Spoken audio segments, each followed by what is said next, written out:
Isigaw ang tinig mo, ihayag sa buong mundo ang karapatan.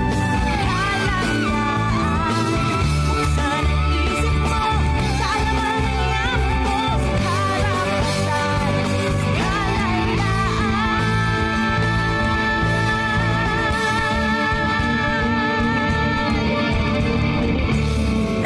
What's up, schoolmates? Here we are again, no, for another episode para sa ating mga kabataan na hindi napapagod na makibaka sa pagbabago, lalo na sa sistema at kabi-kabilang issue na kinakaharap ng ating bansa ngayon. Yes, Trisha, no? Andyan na rin ang mga bagyo, pagbaha, at lalong-lalo na ang corruption. True. Big word, diba? Totoo. Yan ang buzzword ng lahat recently. Corruption. And you know what? Sobrang laki talaga ng epekto ng corruption sa bansa natin ngayon. No? Maraming tumayong tao para ipaglaban kung ano ang tama. Correct. At saka siguro ay marami na kasi naging initiative about corruption before. Pero parang mas naapektuhan kasi yung mga tao because of the recency ng mga bagyo. Yes. So doon siya mas lumabas, 'di ba? We know that corruption exists, but so far it has become like an internal joke. Yes. Sa bansa. So ngayon, dahil mas apektado tayo, mas kumikilos tayo. And of course, I think then dahil nakita rin kasi ng mga tao sa online platforms ang luxury life ng mga politicians, knowing na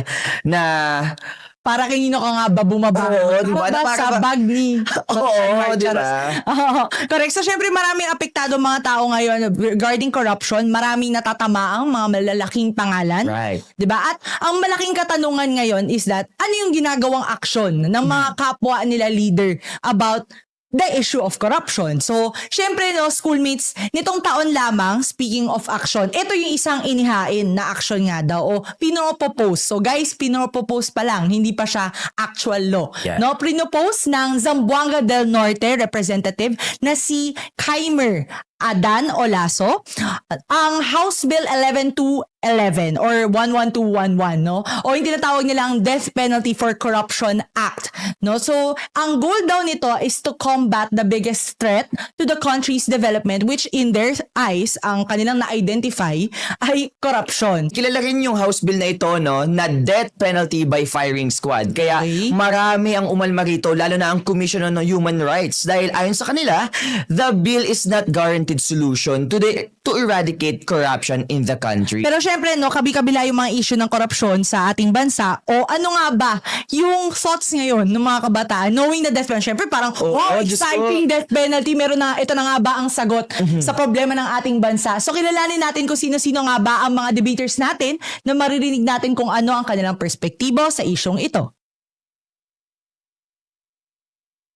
I am Erin Paras, 21 years old, currently a fourth-year student of Political Science in Polytechnic University of the Philippines. It's one of the hot issues right now, yung corruption, hindi lang yung death penalty. Kasi everybody is seeking justice, everybody is looking for accountability, and death penalty is just one of those proposed measures, no? Kung paano natin mapapanagot yung mga nakakommit ng crime ng corruption, no, sa bansa natin. And bilang mga Filipino, bilang mga students, no, it is very relevant na maging critical tayo sa lahat ng usapin, particular yung mga usapin na political. Hi, I'm Dion Rainier Santa Rosa. I'm 21 years old and I'm also currently taking up Bachelor of Arts in Political Science in Polytechnic University of the Philippines. It's very controversial and dapat siyang pag-usapan. Hindi siya dapat iwasan dahil maraming bagay na dapat pag-usapan dito sa framework, sa constitutionality nito. And we're excited na ma-discuss to alongside with the other side of debaters para ma-balance natin at syempre ma-discuss ng maayos ano nga ba yung dapat nating gawin dito about sa death penalty. Hello, I am Wilaysa E. Torne, 21 years old, currently taking up Bachelor of Arts in Political Science from the Polytechnic University of the Philippines, Santa Mesa, Manila. Nag-research tayo ng maraming articles, hindi lang dito sa Philippines, pero ganun din sa international community, kung ano ba yung mga current scenarios sa international community, anong perception about death penalty in general. Kasi I think it will be also one of the conversations here. Dinignan din natin context ng Philippines. I think nakatulong din yun sa amin yun somehow sa pagprepare no, dun sa mga arguments namin para mamaya. No, kasi very relevant yung usapin ng korupsyon, no, and hindi na bago yung usapin ng death penalty kasi we also had our history about it naman. Hopefully, sabay-sabay kaming matuto mula sa isa't isa. Kilalanin naman natin ang mga kabataan na hindi pabor sa parusa ng death penalty for corrupt politicians. Panoorin natin to. Hello everyone, my name is Crisette Damsel and Directo, 20 years old, taking up Bachelor of Arts in Communications, a third-year student from the University of Caloocan City. Very relevant ngayon ang topic natin, and especially with the current political system that we have right now, or rather the political environment that we have right now. And we're really challenged as a team on how we can defend our side. Hello everyone, I'm Khadija Harzallah, 23 years old, third-year BA Communication student from the University of Caloocan City. We've discussed amongst ourselves our different beliefs and what are the current laws in the country that happen to prohibit the death penalty and what are the causes behind it, as well as what are the causes behind corruption itself. It also opens for us doors to think deeper into our government, think about the corruption and how we can eliminate this in our society. Hello, I am Crisel Joanna Marie H. Saliantas, 20 years old, currently third year of Political Science from University of Caloocan City. We actually looking forward to having an open discussion, at the same time to connect with you in a way that your opinion and our side will be interlinked into a very good idea and proposition in this matter. And we are looking forward to having this dialogue with you. Sa aming pagbabalik, atin na matutunghayan ang mainit-init na debating ito. Masasagot na nga ba ang tanong na dapat nga bang ibalik ang death penalty sa bansa? Kaya naman dyan lamang kayo at magbabalik lamang ang Schoolmates!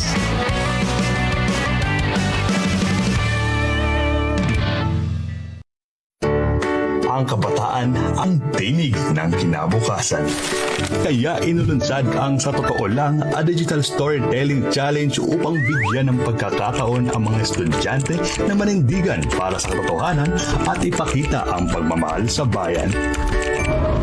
Kung ikaw ay isang grade 10 to 12 student mula sa public o private school dito sa Pilipinas, para sa ito. Narito ang mga dapat gawin. Gumawa ng 90-second video tungkol sa programa ng Pangulo at epekto nito sa inyong komunidad.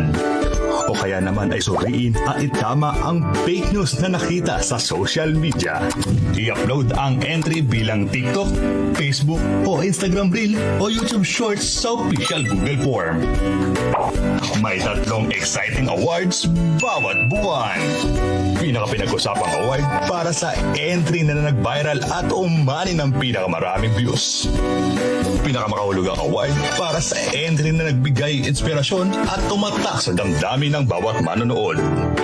Tagasuri ng Katotohanan Award para sa entry na nagpapakita ng mapanuring paraan para labanan ang fake news.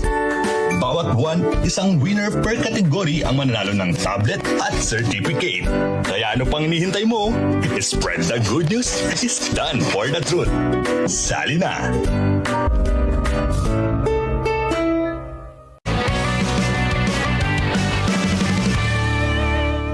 Nagbabalik ang Schoolmates at syempre bilang paalala sa ating mga manonood, ang Schoolmates ay hindi nagdidikta kung ano ang tama or mali. Our goal is to spark the conversation and hear the perspectives ng ating mga kabataan regarding social issues. Kaya naman, bago tayo magsimula, let's lay down the ground rules. Ano nga ba to? May 2 teams na maglalaban, ang Team Pro at Team Con, na may tig-3 miyembro. Ang team leaders ang unang sasalang sa ating debate.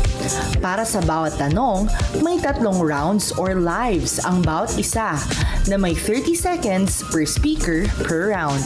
Kapag sobrang intense at walang gustong magpatalo, we activate the bonus round. 1 minute and 30 seconds yan na free flow discussion.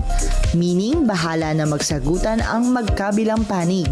Pero kung halimbawa, hindi na makarebat ang naunang debater, pwede siyang mag-buzz para palitan ng ibang team member. Ito ang twist. Bilang mga host, may kapangyarihan kaming mag-buzz sa gitna ng laban. Kung medyo off, boring, o hindi kami satisfied sa sagot ng sinumang debater, we can buzz you out at papalitan ng ibang team member. Kaya make sure na hindi lang matalino ang sagot nyo. Dapat klaro, direkta at convincing. Bring your best arguments. At nalaman na nga natin ang ground rules para sa ating debate. Kaya naman, simulan na natin ang debating ito and we will start with our team leaders sa ating unang katanungan. Death penalty for corrupt politicians, dapat o hindi dapat? Erin. We believe that death penalty for corrupt officials is a just sanction, no, for them committing crimes such as corruption, because we believe that corruption is a heinous crime that do not only plunders the money of the people but also literally kills the people. So here are the three social realities that I am basing off my argument. First is that it kills the dream of the people by depriving them of quality education. Second, it kills the people when we let them be stuck in poverty. And lastly, it kills the people who have no access to public healthcare services. Okay. Actually, I believe that the death penalty itself should not be reinstated back into our society because it is a corruptible law. It can be corrupted by our judicial processes itself. And I believe that in our team, we believe that how are we sure that the death penalty will be given to those who are really guilty of corruption? And we believe here that that there are alternative options to the death penalty, and we can instead propose alternative options to combat corruption. Okay, so you don't believe in the system, and what I'm hearing from you is that it will work kasi it's a deterrent. Tama ba? Yes. Okay, so kilala yung binanggit natin na bill kanina as death penalty by firing squad. It could be any other means. Maybe you can propose something else. But sa tingin nyo ba, enough ba ito to instill fear sa mga corrupt politicians sa ating bansa? Erin? I definitely believe po, no, that imposing or reinstating that penalty as a sanction to corrupt politicians will really instill fear, no, sa mga politicians na ito, because kapag nandyan na yung parameters na masiset natin na yung corruption can be a sanction through death penalty, I think they will think twice, no, before they act such heinous crime, no, against the people. And I believe the reason kung bakit nagkakaroon din tayo ng ganitong conversation, we are considering that penalty as a sanction, is because we believe that our existing parameters is not working anymore. Okay, so there is disbelief also in the system. That's why you're proposing death penalty. Ano masasabi mo dun? I don't believe po na the death penalty can make the politicians fear such law. And I believe here that politicians can evade the law. And what we're seeing right now is that the current system that we have, they are actually evading the law, and some of them are being able to get away with doing corruption. So here in our theme, what we're proposing here is that we do not believe that this will instill fear to politicians because they can evade such a law, they can bend the law. What I'm hearing from you both is that pwede kasing mapalitan yung ulo ng isang pwedeng corrupt na politician. So you are saying that it's flawed. That's what Yes, you're that's saying. what I'm saying. And what you're saying is that it's a good deterrent. Okay, so that's your parameter. Sige, so sa panukalang ito, kung maibaba man yung death penalty, and in your case, can you state that specific alternative? Tingin nyo ba it should only encompass select government officials? Meaning to say, kasi di ba in the bounds of accountability, sino ba dapat ang sumasagot pag merong corruption? Ang ulo nga lang ba or yung head of the department? O dapat down to the actual criminal person? Yung talagang nag-commit, yung nagtanggap ng pera, kung sino man ang actual doer nitong corrupt act na ito, dapat ba ma-extend yung sanction na yun to them or dapat head ang sumagot doon?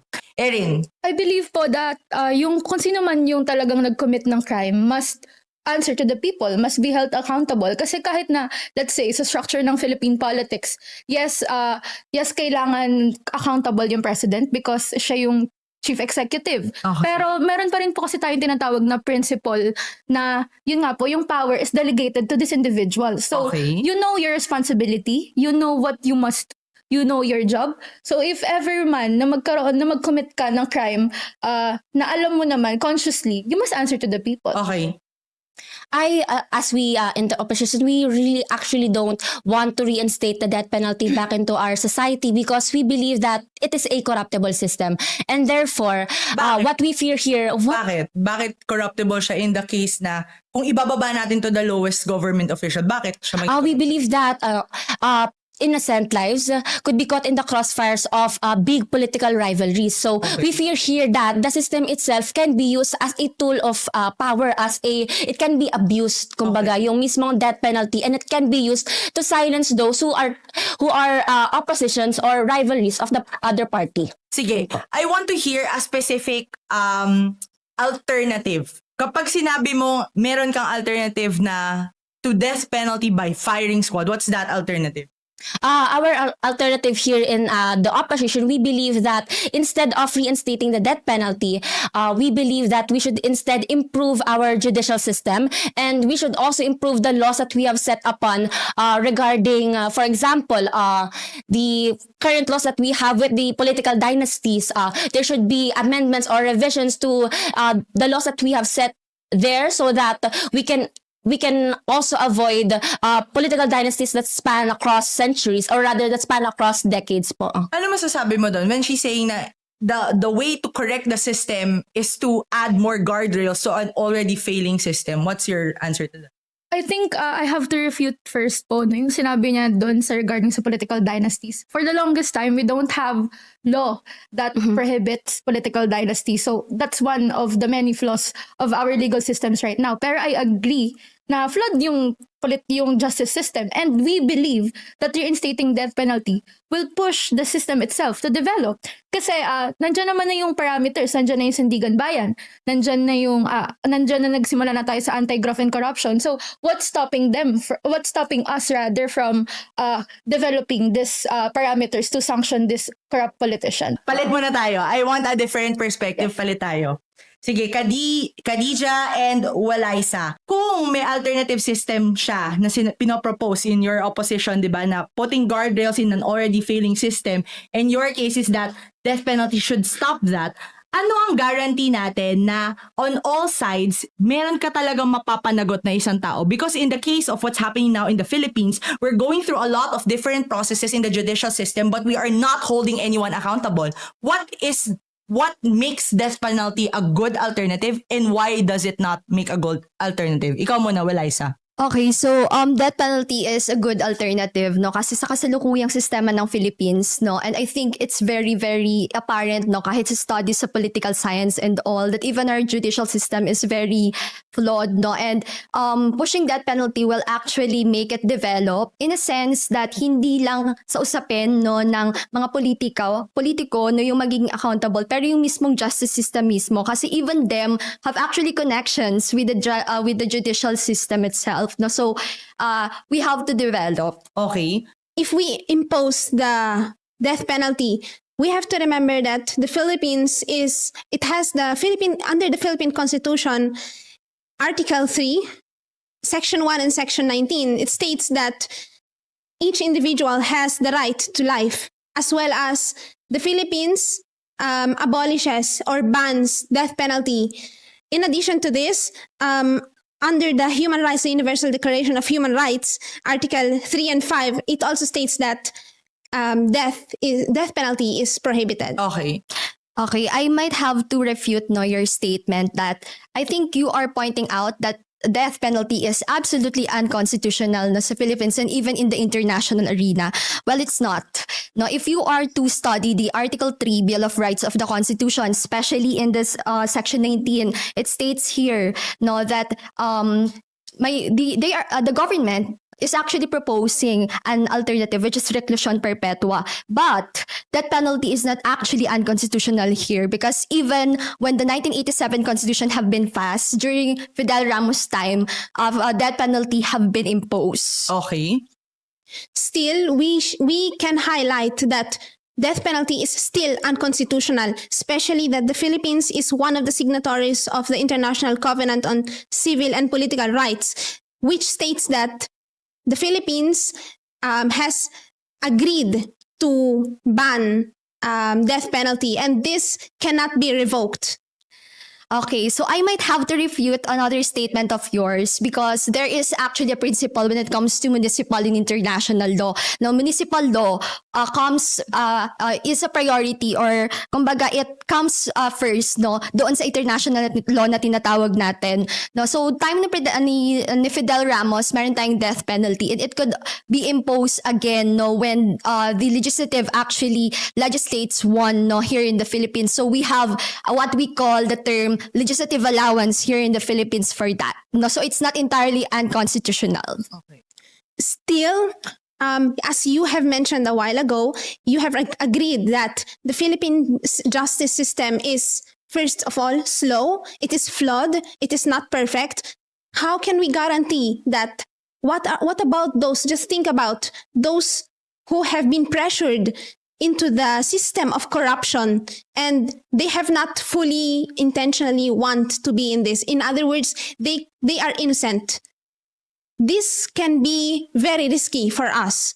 In addition, there is no evidence that corruption, that death penalty reduces corruption. Okay, we're now in the free flow discussion. Hayaan ko kayong tumuloy. Sinasabi ni Ayan, Khadija. no. So when it comes to the legal system that you are saying, no, of course, this is actually visible here in the Philippines, no. For the past few years, or kasaysayan na mismo ang nagpatunay na yung mismong sistema natin, even in the Supreme Court, no, meron tayong tinatawag na patrimonialistic relationship when it comes to Philippine politics, that even our highest leaders, no, are actually in alliance with our Supreme Court justices and all. No, so hindi yung death penalty, it will not only help them kumbaga develop. Let me stress again the fact that it is unconstitutional, which means that it is not unconstitutional if you read no actual laws about it. No, if the you law study is the Fidel absolute. Ramos, The law is absolute. No, the law is not absolute. Yes, it No, is. the law is not absolute. And in addition to this, it's not about having more laws, but it's about having laws that are feasible. Then and what that laws doesn't- are you actually proposing?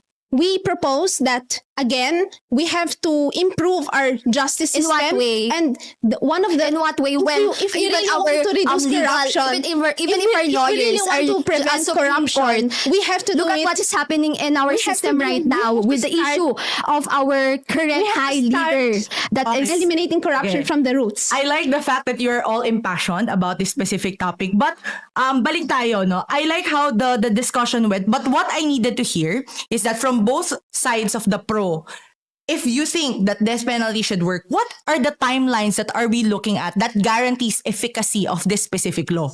Or this bill, rather. It's not yet a law. It's not, di pa siya pumapasa sa read. So, kumbaga, with this proposal, what guarantees the efficacy? On your end, since you are proposing that we should put more guardrails and not new laws, how can we improve the current guardrails given that even with the guardrails right now, uso pa rin yung palit-ulo, retracting of statements, iba-ibang tao ang nailalagay natin behind bars despite evidences that are compelling.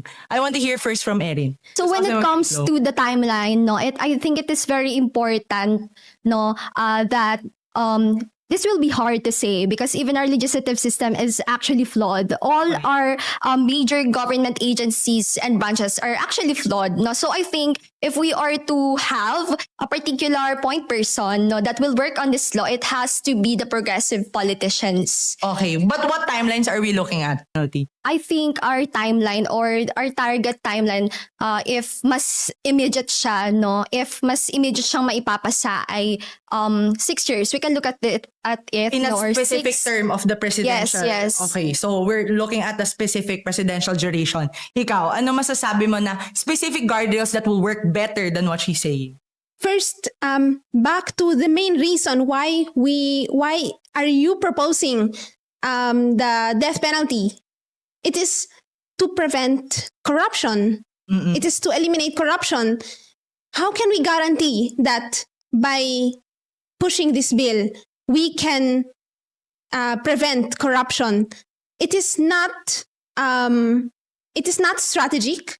If we really want to prevent corruption, what we have to do is to go through the roots of each department, improve our education system, improve our the economy, and as well as look into the laws. What what are the needed amendments that can ensure accountability, and that there is no way, because lawmakers and politicians, powerful politicians, they know how to twist, they know how to use the law. How can they get misuse? So we have to ensure that our laws are made strategic. Okay. So I hear strategic laws from progressive politicians. I want a change of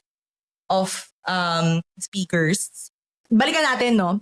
I want to hear a specific strategy. Ano sa tingin nyo ang root cause ng corruption? Sorry balikan lang natin kasi we're trying to address corruption here, but what exactly is the root cause of corruption? And how does death penalty actually address that? And how does alternative guardrails avoid having corruption in the system? Or is that something that we cannot avoid in a specific country that is bureaucratic like the Philippines? Dion. Unang-una sa lahat, ang pinagmumulan ng korupsyon ang kapitalistang sistema. Okay. So it is the very root cause of this corruption. Dahil sa kapitalistang sistema, natututo ang mga tao na maging greed sa power, maging greed sa pera.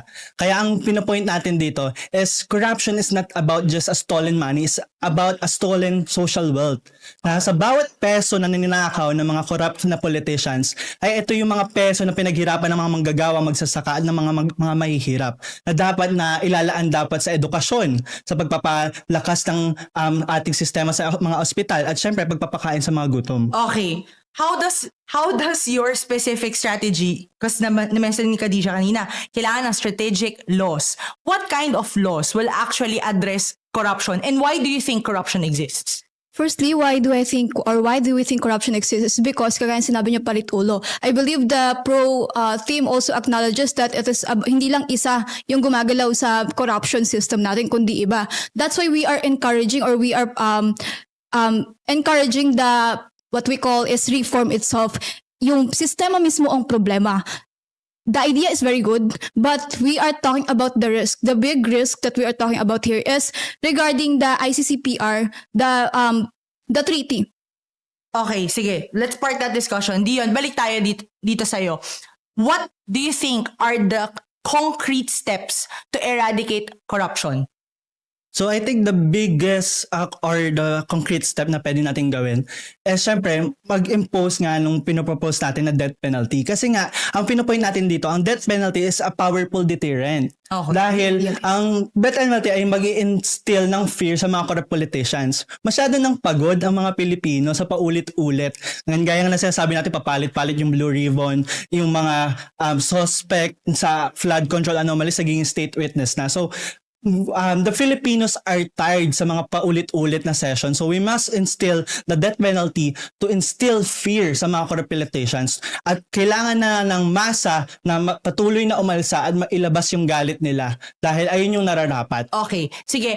I'm hearing that because you're tired of the changes in the suspects, in how the judicial system is actually carrying out the process, how do you propose we guardrail the judiciary branch of the Philippines? Because if you're putting death penalty as part of the laws, how can it not be abused on your end? Yes, actually, your very proposition in death penalty is very idealistic, no? Because when we talk about death penalty, it is very risky in a part kasi at the same time, we also want justice, but not in a way that we are risking this kind of, especially there will be a tendency of frame up, no? At the same time, as I mentioned earlier, it is a treaty, no? We are bound to international obligations. Do we really need, or do we really can the Philippines can really be afford to lose its diplomatic relations to the other countries, and can we really take criticism? Okay. Yan. Okay, let's talk about justice. Hindi lang hanggat nananatili ang mga corrupt na politician, hindi matatamasa ng mga Pilipino ang sinasabi nating hustisya. So, ang binabanggit natin, pagod na tayo, paulit-ulit na lang yung mga sessions sa Senate, sa Congress. Kaya kailangan natin ng isang batas na magkakaroon ng isang matibay na batas upang magparusa sa mga taong nagnanakaw ng yaman na hindi naman nila pinaghirapan. So, what we are gonna propose is a death penalty na siyang tutulong, hindi lang para sa Okay, sige. I want to reframe the question kasi umuulit tayo with a failed system, umuulit tayo with how the emotions of the people are. So, given that the Philippines is a shame-driven country, it's not fear-driven kasi kung fear-driven ang bansa, marami nang takot na magkurakot ngayon. It's shame-driven. That's why most of the people who have corrupted, have retreated from the limelight is because it's shame-driven. How do we instill fear or shame in a sense that, one, it doesn't ensure palit ng ulo or evades the law. And second is that it's foolproof. Hindi kayang i-evade yung sinasabi ninyo about death penalty. Because I agree, what you're saying is very idealistic. How do we guardrail that? If you're pushing for death penalty, what should be the parameters that are set? Dion. So I think the parameters na we can set is, syempre, meron tayong tinatawag na people's initiative. Okay. So kailangan talaga pagdating sa mga batas or sa pagkakaroon ng mga session regarding this, ay merong people participation. Okay. And binabanggit nga natin, the power only belong or will always belong to the people. So kailangan natin ng mga tao na pwedeng makisali dito sa mga discussion na to about sa kung But sino ba isn't yung... that the goal of the House of Representatives?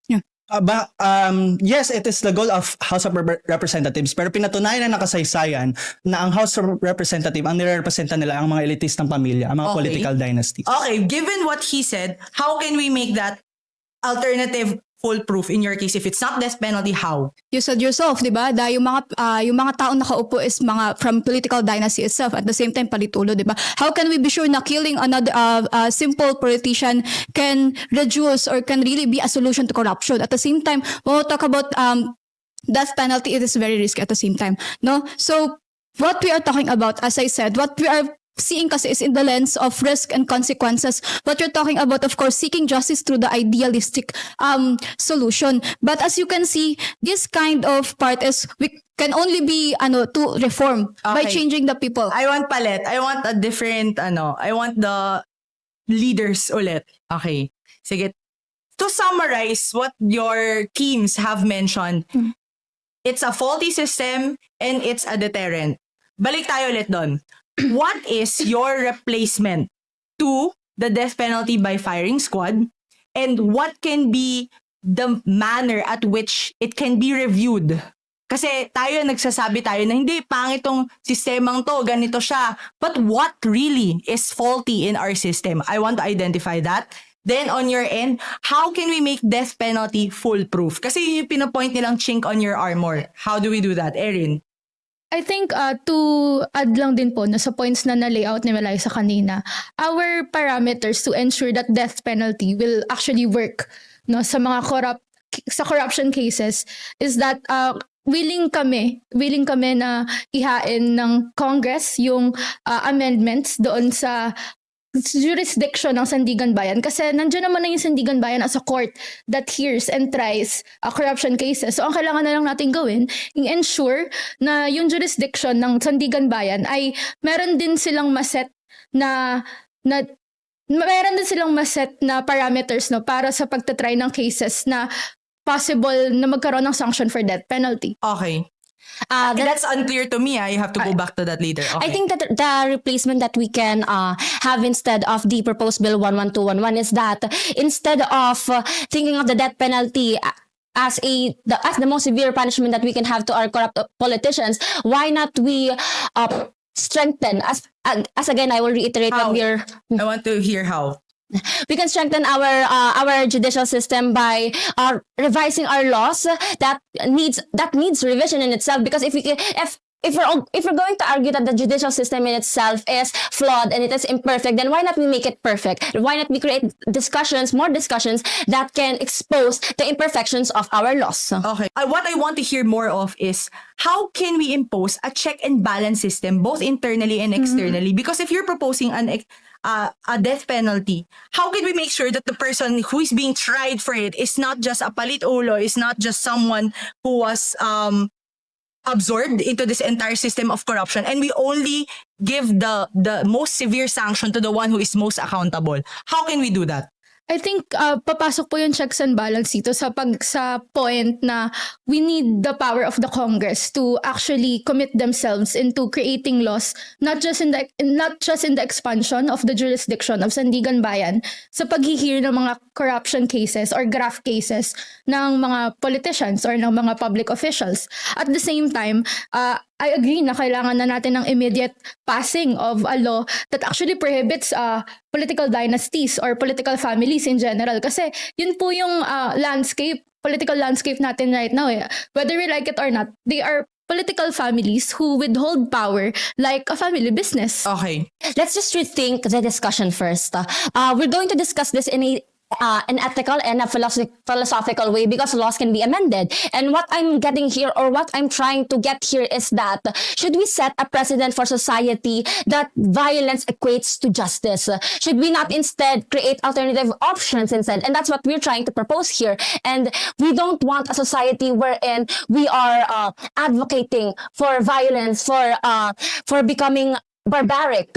And that's what we believe in. Okay, so it's more of like setting what culture you're trying Yes. to propagate in the country. Sige, given that the country's system right now is still up for debate until the next election, do you think that with the death penalty, the new administration will be able to carry this out in terms of continuing whatever systems were already in place? Kumbaga, death penalty is just an add-on law. And in your case, since you're proposing improvements in specific laws, what specific improvements are you trying to probe? Yun yung gusto kong marinig. Kasi we're talking about improvements as a general motherhood statement, but we're not specifying what that chink is. I want to hear from you first. I think nandun pa rin naman po yung faith, no, na magpapatuloy yung death penalty kung sakaling magpalit man ng administration. Kung ma-approve natin siya ngayon and magpapalit tayo ng administration, I think because of the safeguards, no, na nandun sa law, mananatili pa rin po yung... Is the safeguards from the law? Can you elaborate? Kasi po, di ba, parang bago po kasi ma-repeal yung batas, di ba, kailangan pa ulit ng isang congressional process para matanggal, ma-amend, or gumawa ng bagong batas. So I believe and I have faith, no, na hindi titignan ng mga politiko, hopefully, no, pag nagkaroon na ng death penalty, yung kulay nila or yung pagkakaiba nila. Because if we really believe that now is the time para magkaroon ng pagbabago sa political system ng Philippines, I think now is the time. Death penalty is a catalyst for that? Yes po. Okay. Since we are a shame-driven country, I believe the alternative solution that we can have, the things that we can amend in our law, is that to have more safeguards, to have more transparency to our to how we deliver, or rather to how we create policies, not just and. We know by now that the government is trying to be more transparent. However, there should be also there should be continuing revisions to that. We believe that there should always be room for improvement, and as well in. Okay. You want to go through the free flow discussion? Bigyan kita ng chance ituloy yung sinasabi mo. Okay. As well, we believe that in the opposition, there are such things such as making the public know about all aspects of our policies. Because what I'm getting here is that people are, or rather corrupt politicians are able to get away with corruption because the people do not know what these policies are all about. So what we're proposing here is that we not just lay out what these policies are, but rather how it is going to be implemented, how it is going to be supervised, who supervises it. But that is the problem po, because they do not fear the law anymore because they think that the law is not harsh enough for them to be sanctioned. They are not taking the law seriously because we are not harsh enough to these politicians who are committing corruption as a heinous crime. How do you think that they will also fear death penalty in itself if they can also bend the law? Afraid of death. I mean, if you are to face death right now, are you not afraid to die? If I'm a corrupt politician, what I would do is that to bend the law to my own liking. So therefore, I could also use the death penalty. I could also use the death penalty to silence those who goes against me. To the separation of the powers of the branches of our government. Okay, now I'm hearing more. Because what are you talking about? The involved politician, for examples, are part of the executive branch, part of the legislative branch, and the branch that we are putting our faith in is the judicial branch. Okay. So Doon pa lang po, I think kailangan Sorry, natin... ang gusto kong malaman, so does the death penalty also extend to the judiciary branch if proven that they are also part or in cahoots with these people who are corrupt? That's why po kailangan nating i-propose na at the same time na i-approve natin yung death penalty. Nandun din po yung judicial cleansing na tinatawag natin, na kailangan yung composition ng judicial system natin is that hindi siya ganun patrimonial to the existing system po sa loob ng legislative or sa loob ng executive. In that way, walang personal connection, may impartiality. So nandun yung just and fair trial ng mga cases na ganito. And So are you telling me that judicial cleansing should include death? That we as a society should set our principles, our philosophy in life, that in order to get justice, it should be death? I mean, because if we are going to have that kind of society, then that is such a cruel and inhumane society to live in, because if we are going to also include barangay officials, But corruption itself, as stated in the bill, if we're going to include barangay officials, then I don't think it will be a very, very, I don't think it will be a just society to live in, and I don't think justice will flourish in the society, because you can just kill these I will people. have to reinstate that corruption is even more dangerous and even more marahas, no? I don't think so. Corruption kills people. Yes, so I know why that. do we I don't have think so. to give humane, or why do we have to give courtesy to these politicians who are literally stealing in front of our face? I do agree that corruption is To grant them humane policies or humane sanction when they do not even think about our future. Maraming salamat sa ating mga debaters. Actually, hindi ko natanong sa iyo is what statistics or what is the efficacy of death penalty in those countries that have actually instated that? Yun yung hindi ko narinig eh. So, anyway, mamaya in your closing statements, you may be able to reiterate that. Yes. But once again, maraming salamat sa ating mga debaters. At grabe kayo. Okay. Marami akong gustong marinig pero parang sa dulo ko na naririnig. So, sayang. So, anyway. So, alamin naman natin ngayon kung ano nga ba ang comments naman ng ating mga nanonood sa social media. At lahat ng yan ay sa pagbabalik lamang ng Schoolmates.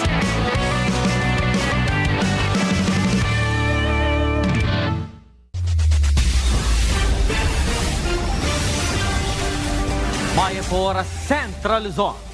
Ini ing PTV. Balitang Kapampangan. Apan sinandoreng mapilang senador reng mababang passing rate keng Civil Service Commission exam.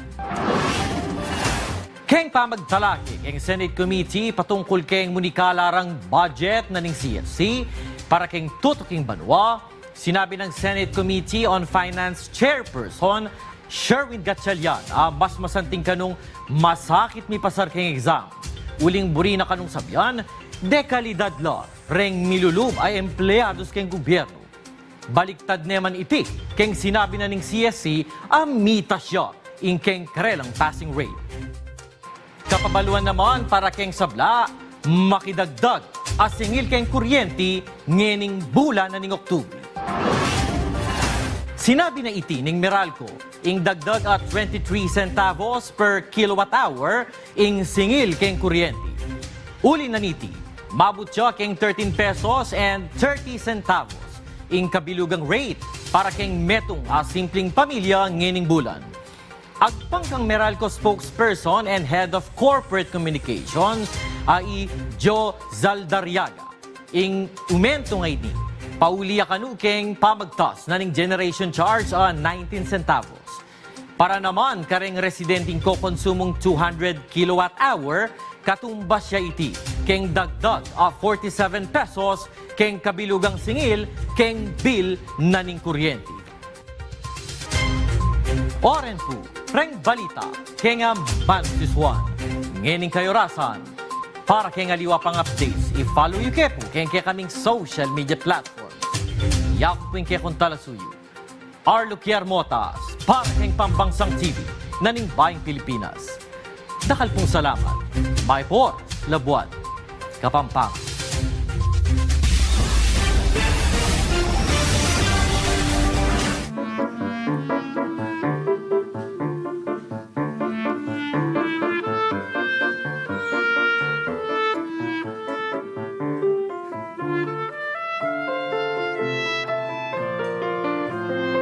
ipinagmamalaking ihandog ng Goldenberg The Concert Series. Mga awiting walang kupas na hatid nina Jerry Graham Gonzalez, Jason Rivera at Dingdong Fiel. Sa isang kahanga-hangang pagtatanghal sa makasaysayang Goldenberg Mansion. The Goldenberg Concert Series. Dito lang sa inyong People's Television.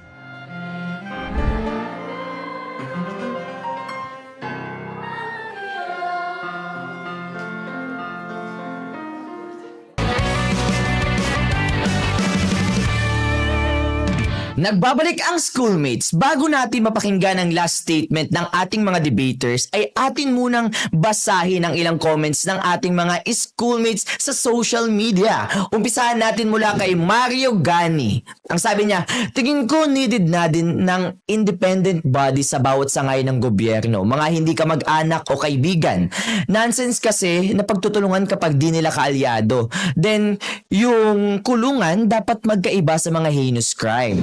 Sabi naman ni John Ray Bello, dapat ibalik at magkaroon ng death penalty sa bansa natin para sa mga taong nagnanakaw, lalo na ang mga corrupt na politiko at mga taong paulit-ulit na nagnanakaw sa kaban ng bayan. Dahil sa korupsyon, maraming Pilipino ang naghihirap, walang trabaho at walang maayos na serbisyo mula sa gobyerno. Maraming may hirap ang lalong naghihirap at nagdudusa dahil sa mga politicians na sarili lang nila ang iniisip at pansariling kapakanan. Wow, grabe yung mga thoughts nung no? Ay, na ako nakarinig na ganun kahabang paragraph ang sinend ng isang social media natin. Gigil lang yung social media wire na ito, no? Okay, Schoolmates, narinig natin ang saloobin ng mga keyboard warriors from our social media platforms, no? At para mas maging updated sa ating mainit na diskusyon, ugaliing makialam at maging boses rin ng ating mga kabataan by following our social media pages na inyong makikita sa ating screens. Yan. Okay, at ngayon naman ating pakinggan ang last statements ng ating mga debaters. Our problem at hand is corruption, and for it to be mitigated, we must kill the problem itself. And how do we kill the problem? By accepting and acknowledging na yung politicians na nag-commit po ng corruption is greedy enough to fulfill their political power, and they do not have remorse sa mga ginawa nilang krimen. And in fact, after nilang magnakaw, they will still want to reinstate themselves to power just to get more wealth from the people. So with that, we still believe that death penalty is not inherently constitutional because again, if we are to review the law, Article 3 Bill of Rights of the 1987 Constitution, Section 19, in fact, death penalty is not unconstitutional, but rather we just prioritize reclusion perpetua as a sanction.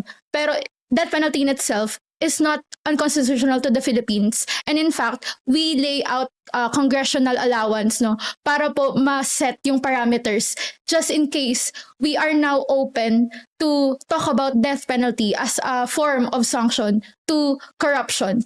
And lastly po, I would like to also tell the people that if these politicians is inhumane enough to commit such crimes to us, to deprive us of our dreams, to deprive us of genuine quality education, genuine public healthcare services, why must we spare them for such punishment, di ba? We still believe that the laws that we have right now is not harsh enough. That is why they are not taking us seriously, because we are so soft. We are so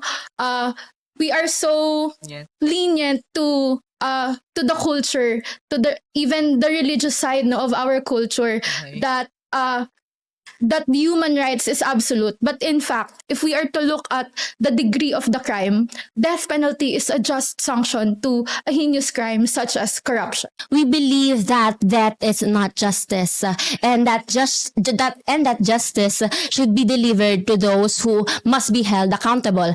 How can you hold someone accountable if the punishment is swift, and if the punishment itself cannot hold the person accountable because he is dead? We believe that it is also irreversible. If we were to convict someone innocent who are only caught in the crossfires of large political rivalries, how do we ensure that this person is not really guilty, or rather, how can we ensure that this person is really guilty of corruption? And mind I tell you that death is irreversible. It is an irreversible punishment, and that it is a final punishment. Once you create a mistake in the judicial process, you cannot turn it back, because a life is still a life.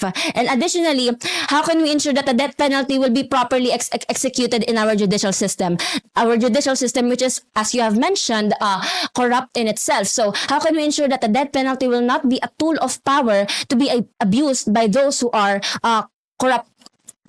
For those who are corrupt politicians, and as well, are we to set precedent to society that the only way that we can gain justice is if we resort to violence and brutal tactics in order to evade corruption, in order to prevent corruption? Why not we instead create or propose solutions, alternative solutions, in which will safeguard not only those who are innocent, but also our policy, our institutions, and even what we believe as a Filipino society. Yung thought ko talaga about it, sobrang agree ako sa sa death penalty. Pero knowing their arguments, parang napapaisip ako na nasapat ba talaga ang kamatayan bilang parusa sa mga corrupt politicians? Kasi gets ko yung thought ng mga agree about it eh. Kasi, di ba, harap-harapan ka ng ninakawan. And I think kasi, ang korupsyon ang pinagmumulan ng kahit anong kasalanan eh. Magagawa mo yung kahit anong kasalanan na na hindi mo iniisip yung Parang mas may kapakanan ng intent. iba. Yes, may intent kasi yung corruption. Planado yung ganun. Yes, pero knowing their arguments, no, parang napa-self-thought talaga ako. Self-thought? Self-talk. Napaisip Ituruan ako. ng sarili. Oo, napaisip ako na parang, oo nga no, sa bansa natin, parang magkakaroon nga ng palit-ulo na sinasabi. Kasi, well, knowing their power, knowing their... Nangyayari na yun ngayon. Oo, nangyayari na ngayon na kayang-kaya nila na i-bend yung batas. And for sure, kapag sila yung nandyan, gagawin nila lahat para maiwasan yung bagay na yun. So, agree din ako sa other side no na mas mag-focus tayo sa justice system natin. Na itama natin to, na i-fix natin to. Kasi well, given na yung mga tao na nandiyan yung may mga corrupt politicians nga na after gawin yung sentence nila, nakakatakbo pa ulit at nananalo pa ulit. Correct. So, gets ko din yung iba. Bakit? Diba? Bakit? So, feeling ko rin gets din na na kaya nila ginagawa yun paulit-ulit dahil wala silang takot. Correct. So, ang takot na yun ba ang magiging ugat para matigil yung krimen na patuloy nilang ginagawa? Marami sa mga social media warriors ngayon or nakikinig kasi maraming reaction vids, di ba? Yeah. Sa mga nangyayaring hearing ngayon. Balik tayo doon sa call to action muna to the people. Why does corruption happen to us? Because we tolerate it. Yeah. The discipline of the Filipino people is very laxing, very lenient. Babalik tayo dun eh. Bakit sa ibang bansa, marunong tayong sumunod ng batas, pero sa sarili nating batas, hindi tayo sumusunod? Right. Sa unang instance pa lang, sa traffic, sa pag-acquire ng mga bagay-bagay, kapag lulusot, 'di ba? So that kind of system, that kind of culture creates a breeding ground for corruption to happen. Kasi yung mentality ng Pilipino kapag lulusot, 'di ba? So, balik tayo doon. If we as Filipinos hold these people accountable on the get-go, doon ako mag-agree sa death penalty. Now, why do I think that death penalty is flawed in itself? Because when you say death penalty, it guarantees a swift end to things. Yes. It does not make them really grovel, doesn't make them suffer about what they did to the Philippines. And where does that put us? We should check how the judicial system carries out these kinds of punishments. Why are we giving preferential treatments to certain politicians who are already in jail? Diba? So that kind does not instill fear. So on the get-go, death penalty does not really answer the question. So justice system should have more pangil in a sense, 'di ba? Yes. And balik ako dun sa sinasabi nilang patrimonial relations. Silipin natin, sino-sino nga ba ang leaders na iniluluklok natin sa posisyon? At bakit kung kailan meron tayong certain politicians in power, may kaalyado din sila sa judicial system. So, the power goes back to the people. How can we avoid this from happening? We should have more participative leaders. Right. Diba? So, yung mga tao, nag-aas ng accountability sa mga leaders, pero tayo mismong tao, we just let it happen. Diba? So, balik tayo. Ano nga ba yung kultura ang meron ng Pilipino? Pinagmulan. Totoo. So, balik naman tayo dun sa mga leaders naman natin ngayon. When we ask as youth na I want accountability from so and so, how are we actually doing this? Why do we patronize influencers who actually endorse corrupt politicians? Yes. Balik tayo dun. Diba? How come we don't ask for accountability from people who propagate this kind of culture? If shame-driven ang bansa, we should make corruption shameful. Yung mga influencers or celebrities na nagko-condone ng ganitong klaseng behavior, hold them accountable. And don't vote for people that you know have criminal records, di ba? Right. If cleansing happens, dapat it starts from the education system, it starts from the agricultural sector, isa-isahin ang bawat department ng gobyerno. Totoo. Kapag nakita natin na meron talagang sistema ang korupsyon, that's when we should impose death penalty, because the point is, wala naman pala tayong pwedeng gawin sa already rotten system, di ba? So as leaders, dapat kayo mismo kilalanin niyo kung ano yung mga sino yung mga taong nasa baba ninyo. Maybe they're putting a bad word or bad faith in you. In essence, the youth also should be more participative. Kung tayo, nagreklamo tayo, bakit di tayo tumakbo sa susunod na eleksyon?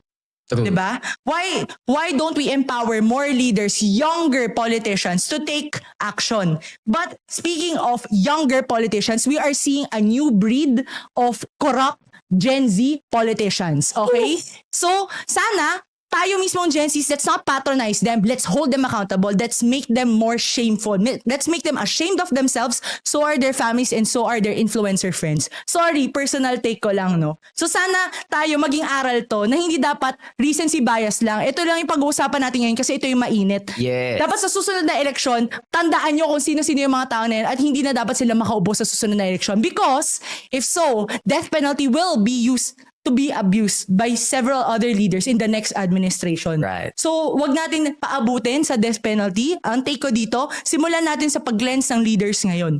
Then, after that, sunod-sunod rin natin yung mga susunod na mga departments ng gobyerno. Yun yung point ko, ha? I don't think death is a quick solution.